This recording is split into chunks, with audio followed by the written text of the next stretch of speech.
All right, it is the start of the silly season when you look at it. Total non-stop action begins from today onwards, the first ODI, and at the new Kotambi Stadium in Baroda that we are looking at, India versus New Zealand, the first ODI.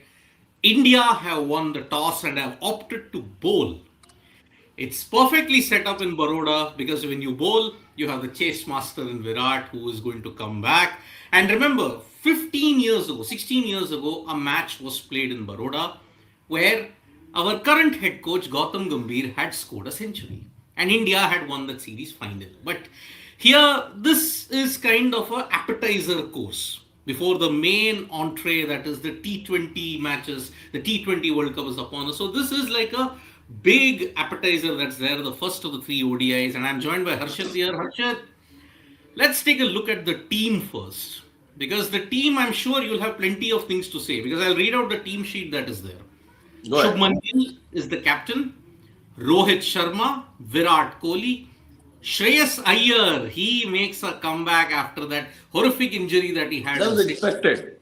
Yeah, but we didn't know how he would turn up in the match fitness and all that, but it's all turned out to be great. Siddharth, there are a few things you've missed out on, and clearly you weren't watching sports today on your leave because this was a dead cert that Shreyas Iyer will be in the 11. So, yeah, Right. you've got a couple of hours to brush up on everything before you come to office. Yeah, so there is KL Rahul, there is Ravindra Jadeja, Washington Sundar, so that's your two spinners. Harshit Rana, Kuldeep Yadav is your third spinner. And then you've got Mohammad Siraj and Prasidh Krishna. So six bowlers, meaning three spinners, three fast bowlers. And this wicket, plenty of runs on offer, but there will be dew. So that is the way we'll. First thought, Harshit, your team. No Nitish, no Arshdeep, no Jaiswal. My first thoughts, in fact, Siddharth, before I share on the match, let me also welcome you back to the fold. You've been Aye. away for a while. We hope, unlike just like the Indian players, you don't come back rusty. So welcome back to you. We last met in 2025. You met the family members in 2025 as well. Last, you're back after the team was away for 22 days. We've not seen the Indian team play. I think Yes. if memory serves me right, for 14 days we haven't met either. So welcome back to you. And yeah, must I also request our family members in joining me in welcoming you back. So yeah, welcome back. Firstly, we hope you're Yes. refreshed. Now coming to the team sheet, our title says that there is no Arshdeep, there is no Jaiswal. Was I expecting Jaiswal to make it to the 11? Absolutely not. That is something you knew. In fact, we were all happy the time that the team news came out that Jaiswal was still retained as somebody in the squad. That's the bare minimum that he deserves. Ruturaj didn't get that treatment, but of course he's competing with a Shreyas Iyer and others. So there was no way you could have seen Ruturaj either. There is also a Harshit Rana. He has become a mainstay now of this team. But people do tend to forget that Harshit Rana, with the new ball in the previous series, showed us some promise. So let's back him once again. Let's see how he pairs up with the Mohammad Siraj, who again, after having missed out Australia, remember, Mohammad Siraj was there but wasn't part of the South Africa series. After that, he makes a comeback to the series and into the 11. So that's welcome. You want to see Mohammad Siraj have a slightly better 2026 than he had 2025. I would say it was a bit up and down for him. There were question marks on his T20 game as well. I hope Mohammad Siraj has a way better 2026 than he had in 2025. And Arshdeep as well. I think you're looking at using him primarily for T20 cricket first. There's no Jasprit Bumrah as well. So yeah, that's not to say that India haven't fielded a strong 11. India have, I still think, fielded a strong 11 over here. Winning the toss was the key, and the Indian team will be very happy that they've won the toss over here. It is indeed with dew coming into play in these regions. Now it's getting proper cold now, and hopefully there'll be some dew support in the second innings for the Indian team. And yeah, this team that's now, as I said, back in action after 22 days can get to a winning start to this calendar year. It's an important year. It's a T20 World Cup year. But as Ravi Shastri said at the toss, you're just about a year away from the mega tournament, the World Cup, a little over a year, in fact, I think, because you're playing that World Cup October in the 2027. summer. Yeah, Yeah. you're playing that World Cup in the South African summer now. Yes. Yes. So you will have to wait for that. But it looks like a very good team. And as we delve into the New Zealand 11 as well, I think overall, it's not too difficult for one to predict the series scoreline over here. Two teams that are looking at this ODI series very differently, dare I say. So while there, you could attribute it to the Indian team, saying that they still have an eye on the ODI World Cup and maybe they're fielding the best guys, minus Jasprit Bumrah, whose workload needs to be managed, minus a Hardik Pandya, who also is a vital cog when it comes to ODI scheme of things. But otherwise, I see many of these guys retaining their place in the plausible 11 for the World Cup of next year.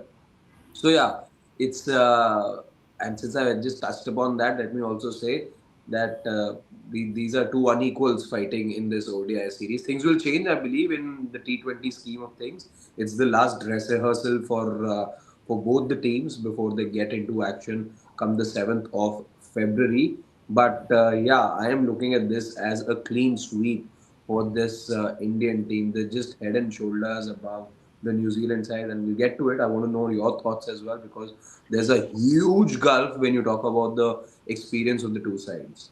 I mean, you said that, see, this New Zealand team, even the best of New Zealand sides, have never won a bilateral series in India when you look at ODIs. Yeah, Never. yeah, It's always been India dominant, and that is why, yes, you have the names of Adi Ashok. Remember, Adi Ashok, he's the one guy who's been touted as a big replacement for East Sodi when you look at it. He hails from Tirunelveli. I saw a bit of Michael Ray in the New Zealand West Indies series. He's okay. He's got that 125, 130-ish pace, which is okay for New Zealand conditions, but not much here. But you said this was kind of the best team. Now, a lot of our family members in the for when they're talking about the Indian team are not happy with two things. okay, One, Arshdeep Singh dropped again. What is happening with Arshdeep? Why is this constant shuffling? He's in, he's out, he's in, he's out. We'll get to that a bit later, maybe in the mid innings or some point. But Washington and Ravindra Jadeja. Now, how on earth can these two be our finishers? That is the one thing which you're looking at. You don't have a proper finisher in the Indian team at this point.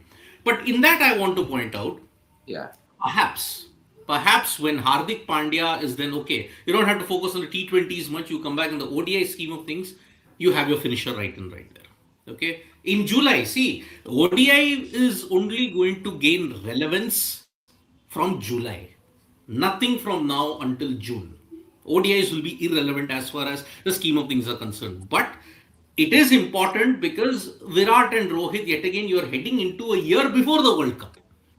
yeah. Form at this point in time is going to be really interesting. And one more is pointing out a problem that Gill said Kohli as a spinner. So we have three spinners: Washington, Jadeja, and Kohli. So is Kohli going to roll this arm I'm not over? too sure he said that. I'm not too sure he said that. Many are I pointing tuned out into to the the bro- fact. I tuned into the broadcast. I may have been a bit sleepy at that time, Yeah, so but that is definitely, even if I was that tad bit sleepy, and if he said something like that, I'm sure my ears would have stood up immediately. I'm not too sure. Also, just yeah. cut the man some slack. We've seen, even if he did, I'm just going by what has been suggested in the comments. Even if he did say that, these slip ups sort of happen It again. happens here. Give the poor guy a break. Yeah, Yeah, come on. it's just look at Shubman Gill. While as far as at times professional cricket, just every walk of professional life, I would say, everywhere in professional world, you take tough calls. Cricket is no different. It's a professional sport. This is a professional team, and yeah, that call on Shubman Gill was perhaps needed for the betterment of the team, so that you could get more out of the pool of players that you have at the T20 World Cup. But he's had a tough last few months. He wanted to make a return to domestic cricket. Poor man gets food infection that day, food poisoning that day, and he wasn't able to show up for that Punjab versus Sikkim match, the 75 all-out match that he was supposed to be a part of. So he'd be raring to go, I believe. He showed a lot of maturity in the press conference yesterday, and I just wish him luck and a lot of runs. He is a talented guy. Let's make no doubt about that. He is your ODI and Test captain. Had a good series in England. Let's not get into the surfaces because not everyone scored the number of runs that Shubman Gill did. So let's hope he's amongst the runs. That's the only thing for Shubman Gill that I hope for. He, I believe, continues to be somebody that the Indian team management will bank on going forward quite a lot. Yes, a bit of a setback for him, but otherwise important that he scores and important that the naysayers or the critics that he has, the one way of just silencing them for a while. You can go ahead. That's just how life works. The criticisms never stop. But what can happen is that you can have those critics just tone it down a bit for now. And there's only one way Shubman Gill can have that happen, which is by scoring runs on a wicket, as you say, Siddharth. Um that is bound to give a lot of runs. I hope Shubman Gill is one of those who scores a lot of runs today. I mean, yes, it is very, very important for Gill. This year is important for him, irrespective. Because, see, it will not be easy for him to recover from that snub of the T20 World Cup. Let's be very honest about it. He has had an experience of the outside noise that can impact him. The T20 numbers, unfortunately, weren't great. The experiment also didn't work, and just 1 month to go, he was just dropped. So it will be very difficult for him to ensure that he's in the right mental space heading into. So this series, this year is very, very vital for Shubman Gill because he realizes if he doesn't perform with the bat, the captaincy could very well go. There is Shreyas Iyer waiting in the midst. You don't know with Rohit Sharma whether he will be persuaded to be the captain for the ODI World Cup. We don't know at this point. So important series for Gill in particular, not so much for the two stalwarts. I mean, Baroda was gripped by Roko fever yesterday, and many people are saying it will take until Monday for the traffic to clear up because such is the craze that's there. The last time such a craze happened was when MS Dhoni was the captain, when everybody wanted a glimpse of MS Dhoni in 2010, remember? But then MS Dhoni was in Gurgaon, I saw, Siddharth. Is that true? I am not so sure.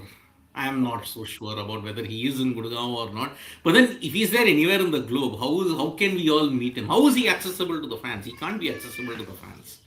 That is the thing. So, very important series for Gill. If he doesn't perform, and we all know how fickle it is. One match, he fails. Oh, drop him, drop him, drop him. The clarion call will continue at this point. But But but today's let's address one thing, Siddharth. Since you just told us that that thing has been mentioned, Prasid over Arshdeep.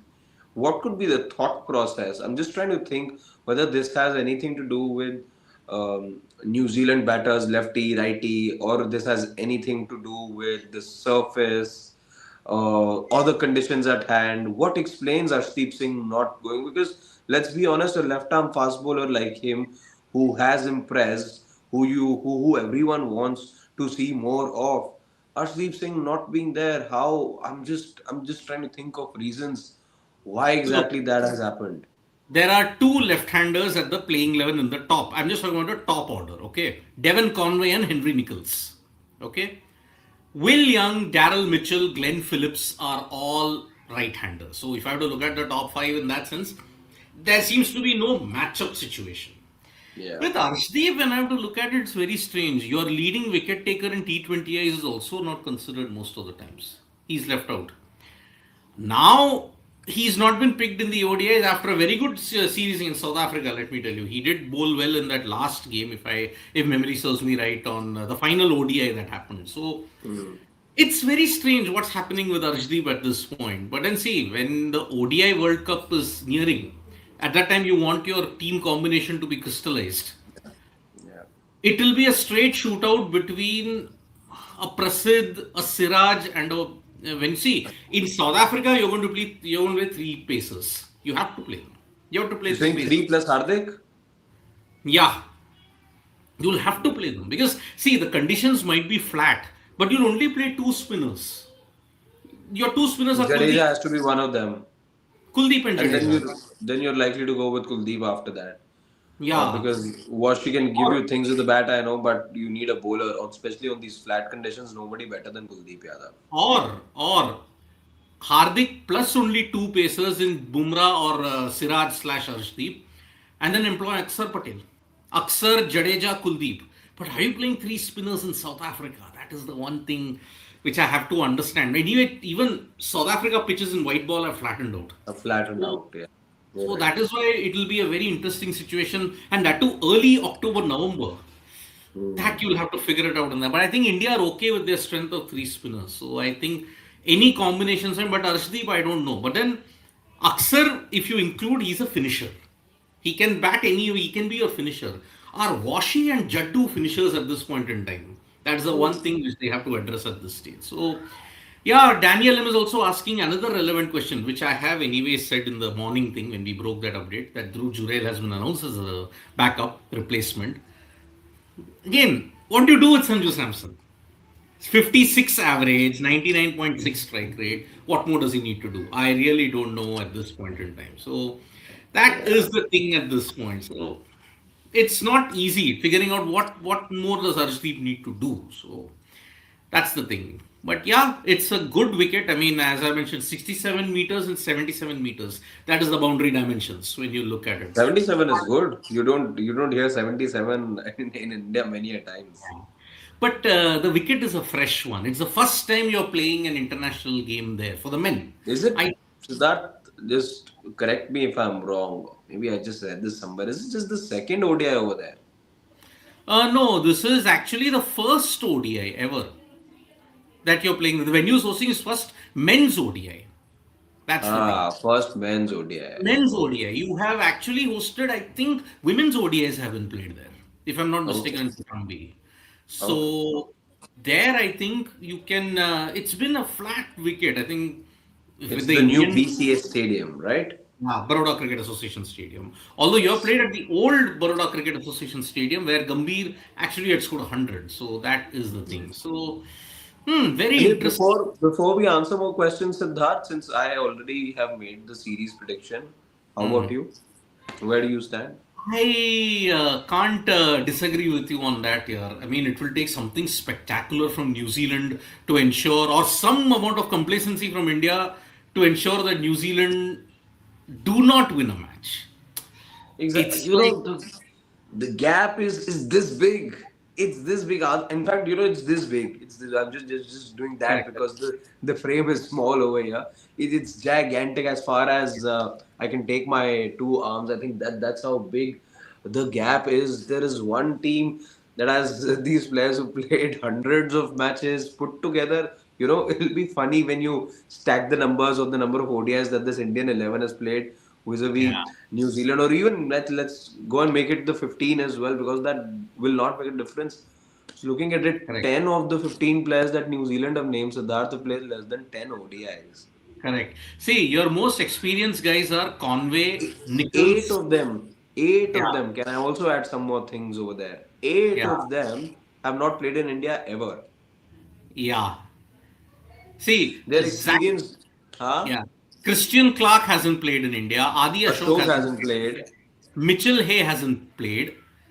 Then one Nichols has played. Conway has played. Will Young has played. Mitchell's played. Phillips has played. Bracewell's played. Zachary Fuchs, I think, hasn't played. But although CSK pick and he's got a good in swinger, can look out for him. But yes, there is no Rachin Ravindra. He's got a tremendous record in India.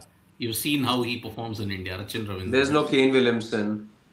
Anyways, New Zealand without Kane Williamson, I think we have adapted to that kind of thing. Like, he's not going to be around. I think the 2027 series, or maybe even, I won't be surprised if he calls it quits even in the middle of 2026.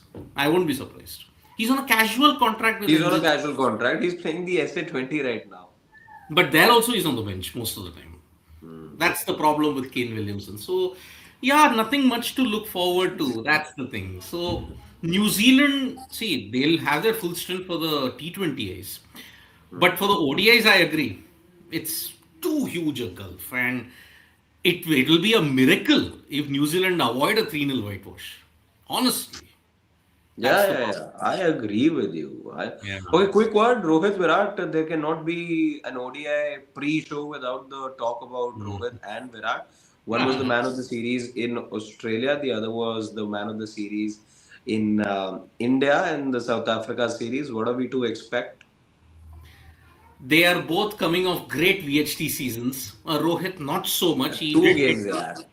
but still, I mean, Virat also 2 games, one in a chase, and again, he did very well in that. Rohit Agreed. sort But of does I get what you're saying. Yeah. yeah. Phenomenal runs. Oh, yeah. And plus, Rohit, man of the series in Australia. Virat was the player of the series in against South Africa. I think they can continue the domination against this bowling lineup in particular. They might continue the domination. So expect plenty of runs. And by the way, today, if Virat scores the 100, it'll be a very special 100. I mean, when has Virat Kohli last scored a 100 on January 11th? Why is January 11th so important? I'm stressing. It's Vamika's birthday. As a father, Oh, as a father, if he scores 100 today, you know what a who tribute it it's will be getting for a dedicated daughter. to. Yeah, for his daughter's birthday, it'll be great. So anything can happen, and it's a Definitely. chase now. It's not bowl, it's not batting first, it's a chase. So Virat can do well, and the way he was hitting in South But Africa, and those net sessions as well, everyone's been talking about. It's really freed him up. There is no doubt about the fact that now Virat Kohli knows he's only playing one for. He said it the other day himself as well in one of the interviews that it's just freed him up so much, and that's reflecting in his stroke play. We were talking about his series against South Africa. I don't remember the last time I saw Virat Kohli in a one-day international take the aerial route.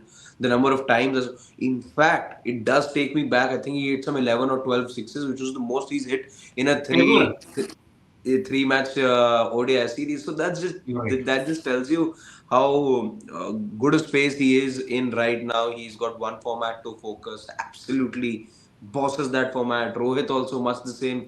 Both these guys know this format like the back of their hand, and with conditions which are batter friendly, with a team that is beleaguered or just full of upstarts, I should say, just full of inexperienced candidates, then you just have to say that this has to be India and Rohit Sharma or Virat Kohli. I won't be surprised.